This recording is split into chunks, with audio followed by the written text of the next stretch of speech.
શું તમને 21 થી 99 સુધીના ટેબલ એટલે કે ઘડિયાળ યાદ રાખવામાં મુશ્કેલી પડે છે? ઘણા વિદ્યાર્થીઓ ઘડિયાળ ગોખે છે પરંતુ થોડા દિવસોમાં ભૂલી જાય છે. તો આ વિડીયો જોયા પછી તમારી આ મુશ્કેલી દૂર થઈ જશે. વૈદિક મેથ્સની એક અદ્ભુત ટ્રીકથી તમે 21 થી 99 સુધીના ટેબલ્સ એટલે કે ઘડિયાળ ઝડપથી અને સરળતાથી શીખી જશો. યાના મેથ્સ ચેનલ પર 2 પ્રકારની સિરીઝ શરૂ કરેલ છે. ધોરણ 12 મેથેમેટિક્સ માટે MCQ સિરીઝ શરૂ કરેલ છે, જેમાં બોર્ડમાં પાછલા વર્ષોમાં પૂછાયેલા તથા ગુજકેટમાં પાછલા વર્ષોમાં પૂછાયેલા MCQ તથા વધારાના IMP MCQ તથા દરેક ચેપ્ટરના MCQ સોલ્વ કરવાની શોર્ટ ટ્રીકના અલગ અલગ વિડીયો મૂકવામાં આવશે. તથા વૈદિક મેથેમેટિક્સ અને મેન્ટલ મેથેમેટિક્સનું કોમ્બિનેશન કરીને સિરીઝ શરૂ કરેલી છે, જેમાં બેઝિકથી એડવાન્સ લેવલનો ફૂલ કોર્સ કવર કરવામાં આવશે કે જે તમને તમારા જીવનમાં અને કોમ્પિટિટિવ એક્ઝામમાં પણ મદદગાર સાબિત થશે. તો આ ચેનલ સાથે અવશ્ય જોડાયેલા રહેજો અને તમારી ફેમિલીમાં અથવા તમારા મિત્રોને પણ આ પ્રકારના વિડીયો જરૂરથી શેર કરજો. આજે આપણે અહીંયા શીખીશું કે 21 થી 99 સુધીના ટેબલ માત્ર સેકન્ડોમાં જ કેવી રીતે લખી શકાય, એ પણ ગોખ્યા વગર. પણ એના માટે તમારે 1 થી 9 સુધીના ટેબલ તો યાદ રાખવા જ પડશે. અને બીજું કે જેમાં એકમનો અંક એટલે કે યુનિટ પ્લેસ પર 9 આવતા હોય 9, તો તેવા ટેબલની પણ એક અલગ રીત અહીંયા હું છેલ્લે બતાવવાનો છું. તથા મેન્ટલ મેથ્સ દ્વારા પણ ગણતરી કર્યા વગર આ ટેબલ કેવી રીતે યાદ રાખવા તેની પણ અહીંયા હું રીત બતાવું છું. તો આ વિડીયોને અંત સુધી જરૂરથી જોશો. માની લઈએ કે આપણે 23 નો ટેબલ લખવો છે. તો 23 નો ટેબલ લખવા માટેની રીત જોઈ લો. અહીંયા દશકના અંક પર 2 છે, તો અહીંયા 2 નો ટેબલ લખીશું. તો 2 એકા 2, પછી 2 2 જા 4, 2 3 જા 6, 2 4 જા 8, 2 5 જા 10, 2 6 જા 12, 2 7 જા 14, 2 8 જા 16, 2 9 જા 18 અને 2 10 જા 20. એટલે કે દશકના અંક પર 2 છે, તો આપણે 2 નો ટેબલ આખો લખી દીધો. તે જ રીતે એકમના અંક પર એટલે કે યુનિટ પ્લેસ પર 3 છે, તો અહીંયા 3 નો ટેબલ લખીશું. 3 1 જા 3, 3 ગુણ્યા 2 એટલે 6, 3 ગુણ્યા 3 એટલે 9, 3 ચોક 12, અહીંયા 15, 18, 21, 24, 27 અને પછી આવશે અહીંયા 3 ગુણ્યા 10 એટલે કે 30. તો એક બાજુ આપણે 2 નો ટેબલ લખ્યો અને બીજી બાજુ આપણે 3 નો ટેબલ લખ્યો. હવે આનો જવાબ કઈ રીતે લખવાનો? તો આપણને ખબર છે કે 23 ગુણ્યા 1 તો 23 થાય. પછી જવાબ અહીંયા લખેલો જ છે 46, 23 ગુણ્યા 2 46, પછી 23 ગુણ્યા 3 69 એટલે કે 69. પછી જ્યારે આ એકમના અંકના ટેબલમાં 2 ડિજિટ આવે ત્યારે અહીંયા 2 ડિજિટ લખવાના નથી. અહીંયા તો આપણને એક ડિજિટ મળ્યો છે એટલે એક ડિજિટ અહીંયા લખી દીધો, પણ જ્યારે 2 ડિજિટ આવે ત્યારે 2 ડિજિટ લખવાના નથી. તો આપણે અહીંયા જે 2 ડિજિટ મળ્યા એમાં એકમનો અંક 2 છે, તો અહીંયા 2 લખીશું અને આ જે 1 છે એ 8 ને આપી દઈશું. એટલે કે 1 અને 8 નો સરવાળો કરીને લખીશું એટલે જવાબ મળ્યો 92. 23 ચોક 92 થાય. પછી અહીંયા 5 લખીશું, પછી 1 આપી દઈશું 10 ને એટલે કે 11. પછી અહીંયા 8 લખીશું અને 12 પ્લસ 1 એટલે કે 13. પછી અહીંયા 1 લખીશું અને આ 2 જે છે એ 14 સાથે સરવાળો કરશે એટલે કે 16. પછી અહીંયા 4 લખીશું અને 16 પ્લસ 2 એટલે કે 18. અહીંયા લખીશું 7, 18 પ્લસ 2 એટલે કે 20 અને અહીંયા 0 લખીશું તો 20 પ્લસ 3 એટલે કે 23. તો આ રીતે તમને 23 નો ટેબલ મળી ગયો. એટલે કે બાળકોને પણ જો સ્કૂલમાં 23 નો 24 નો 25 નો ટેબલ લખવાનું કહ્યું હોય તો આ રીતે બધા જ ટેબલ તમે લખી શકો છો. એક બીજો ટેબલ લખીએ માની લો કે 43 નો ટેબલ લખવો છે, તો 43 નો ટેબલ લખવાની પણ આ જ મેથડ છે કે દશકના અંક પર અને એકમના અંક પર અલગ અલગ ટેબલ લખી દેવાના. એટલે કે 4 નો ટેબલ લખીએ તો 4 એકા 4, 4 દુ 8, 12, 16, 20, 24, 28, 32, 36 અને 40. તે રીતે અહીંયા 3 નો ટેબલ લખવાનું છે. 3, 6, 9, 12, 15, 18, 21, 24, 27 અને 30. હવે આપણે જવાબ લખીશું કે 43 માટે 43 જ લખીશું, કારણ કે અહીંયા એક ડિજિટ છે, અહીંયા પણ એક અંક છે, એટલે જવાબ 86 લખીશું.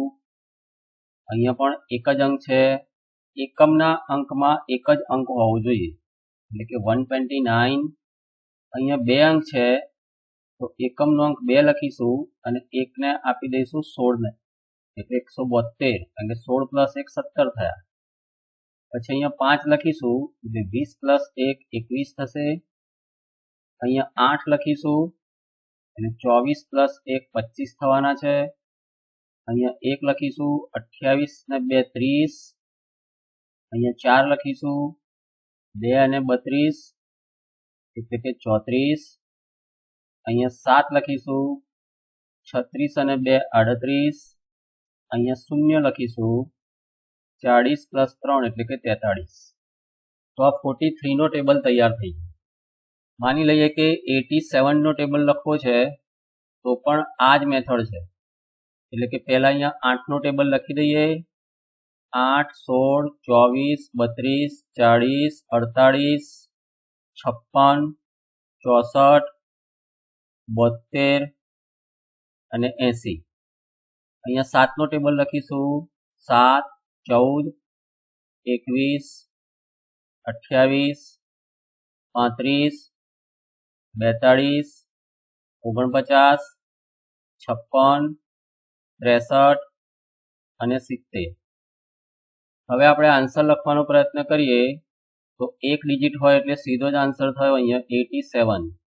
પણ જ્યારે બે ડિજિટ આવે ત્યારે અહીંયા એકમનો અંક અહીંયા 16 ને આપી દઈએ, એટલે 16 પ્લસ 1 17 અને અહીંયા છે 4 174. એટલે કે 87 ગુણ્યા 2 174.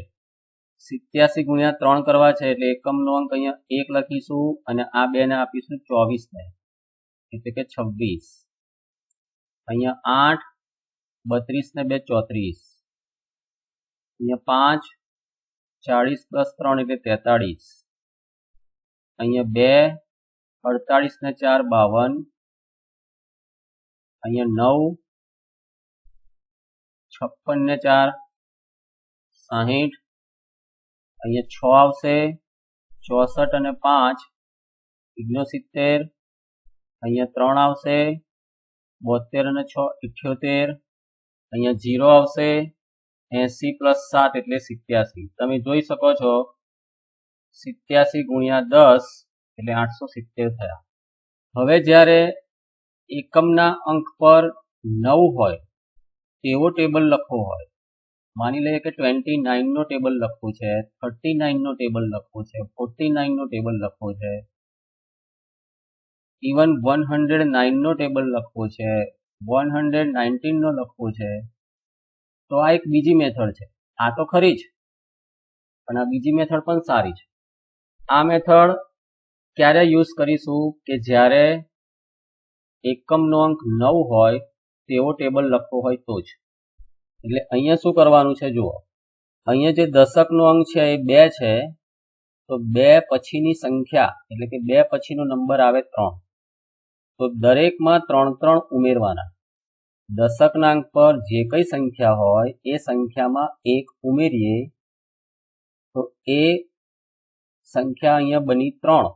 તો હવે દરેક પદમાં 3 ઉમેરીશું, એટલે કે 2 પ્લસ 3 5, 5 પ્લસ 3 એટલે 8, 8 પ્લસ 3 એટલે 11, 14, 17, 20, 23, 26 અને 29 અને જે એકમનો અંક છે એમાં માત્ર એક એકનો ઘટાડો કરવાનો છે દરેક પદમાં. 9 - 1 એટલે 8, પછી 7, 6, 5, 4, 3, 2, 1 અને 0. તો આ 29 નો ટેબલ તૈયાર થઈ ગયો. એટલે 29 × 1 = 29, 29 × 2 = 58, 29 × 3 = 87, 29 × 4 = 116 and so on. માની લઈએ કે આપણે અહીંયા લખવો છે 79 નો ટેબલ. એકમનાંક પર 9 છે એટલે બંને ટ્રીક કામ લાગે. તો અહીંયા શું કરીશું, 7 પછીનો નંબર છે 8 એટલે દરેકમાં 8 ઉમેરવાના. 7 ને 8 15, 15 ને 8 23, 23 ને 8 31, 31 ને 8 39, 39 ને 8 47, 47 ને 8 55, 55 ને 8 63, 63 ને 8 71, 71 ને 8 79. જો 79 નો ટેબલ લખવો હોય તો અહીંયા છેલ્લી સંખ્યા 79 આવે. આગળ આપણે જોયું 29 નો ટેબલ લખ્યો તો અહીંયા છેલ્લી સંખ્યા 29 આવશે. એ તમારે યાદ રાખવાનું, નહીં તો પછી સમજી લેવાનું કંઈક ભૂલ છે. અને અહીંયા એક એક ઘટાડતા દઉં. 9, 8, 7, 6, 5, 4, 3, 2, 1 અને 0. તો આ 79 નો ટેબલ તૈયાર થઈ ગયો. હવે મેન્ટલી પણ આવા ટેબલ તમે જાતે લખી શકો છો. ફોર એક્ઝામ્પલ, માની લઈએ કે આપણે 32 5 જા કરવા છે. 32 5 જા કરવા હોય તો આ 30 + 2 કરીશું અને મલ્ટીપ્લાય બાય 5 કરીશું. એટલે કેવી રીતે? તો બધાને ખબર છે કે 30 × 5 150 થાય અને 2 × 5 એટલે કે 10 થાય. એટલે મેન્ટલી આ સોલ્વ થઈ જાય. 150 + 10 160 એટલે આ થાય 160. એટલે આખો ટેબલ તમે આ રીતે લખી શકો છો. આપણે લખવાનો પ્રયત્ન કરીએ 32 નો ટેબલ. તો 32 1 જા 32, 32 2 જા લખવા છે તો આ 3 ને 30 સમજી લેવાના, કારણ કે દશકના સ્થાન પર છે, 10th પ્લેસ પર છે. એટલે 30 × 2 60, 2 × 2 4, 60 + 4 એટલે 64. માત્ર 2 જ સેકન્ડ લાગે અને સામેવાળાને ખબર ના પડે કે આપણે કેલ્ક્યુલેશન કરી દીધું છે. 33 3 જા કરવા છે તો આને 30 સમજીશું. 30 × 3 90 અને 3 × 3 9, 90 + 9 એટલે 99. 33 4 જા કરવા છે.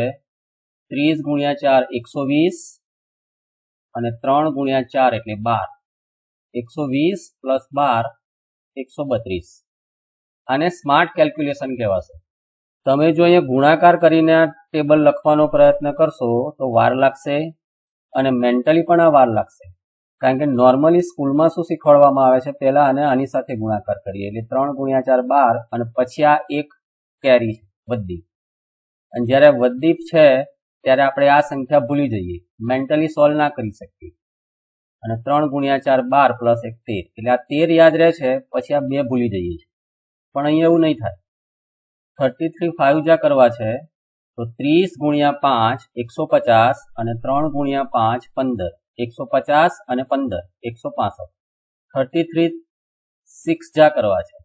જો મને ટેબલ યાદ જ નથી, પણ અહીંયા કેટલું ફટાફટ લખી શકાય છે. જુઓ, 30 × 6 180, 3 × 6 18, 180 અને 18 198. 33 7 જા કરવા છે. 30 × 7 એટલે 210 અને 3 × 7 એટલે 21, 210 અને 21 231. 33 8 જા કરવા છે. 30 × 8 240 અને 3 × 8 24, 240 + 24. મેન્ટલી તમે કેલ્ક્યુલેશન કરી શકો છો. 240 અને 24 264. 33 9 જા કરવા છે.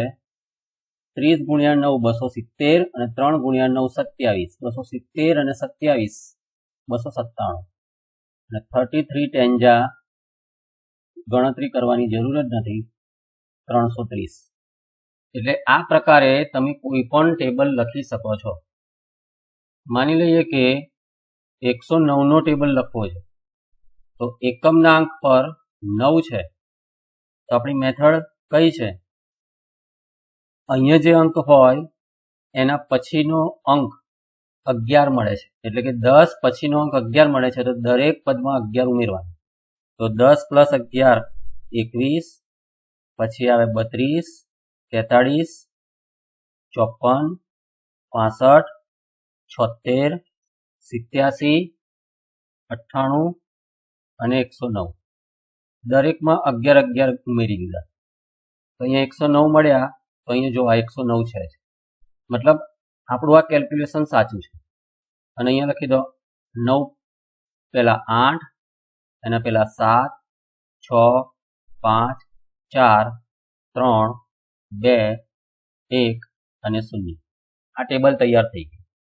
માની લો કે 109 ફોરજા લખવા છે. 109 × 4 કેટલા થાય? તો આને સમજી લઈશું 100, કારણ કે આ 100માં અંક પર છે, 100th પ્લેસ પર છે. એટલે 100 × 4 400 અને 9 × 4 એટલે 36, 436. જો અહીંયા 436 છે.